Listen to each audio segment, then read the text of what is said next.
ஈரல் 5 காரணங்களால கெட்டு போகுதுங்க. எல்லாரும் நினைக்கிற மாதிரி குடிப்பழக்கம் மட்டும் ஈரலை கெடுப்பது கிடையாதுங்க. 5 முக்கியமான காரணங்கள். முதலாவது தூக்கமின்மை. நல்லா ஞாபகம் வச்சுங்க, யாரெல்லாம் தூக்கத்திற்கு ஒரு முழுமையான முக்கியத்துவம் கொடுக்காம இருக்கோமோ நம்ம அனைவருக்குமே ஈரல் நோய் வருவதற்கு வாய்ப்பு இருக்கு.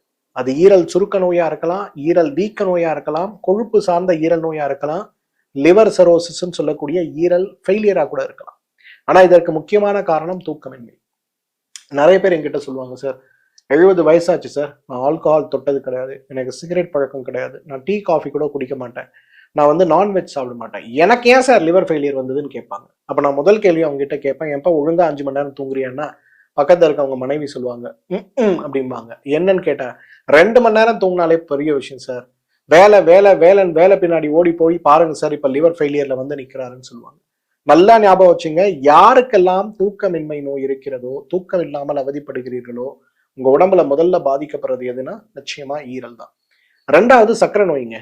இன்னைக்கு லிவர் சிரோசஸ்ல அவதிப்படக்கூடிய ஒரு பேஷண்ட்டை பாக்குறதுக்காக நீங்க யாராவது ஹாஸ்பிட்டல் போறீங்கன்னா அந்த லிவர் வார்டுல இருக்கக்கூடிய 100 பேரை நீங்க கேளுங்களேன், உங்களுக்கு சுகர் இருக்கான்னு.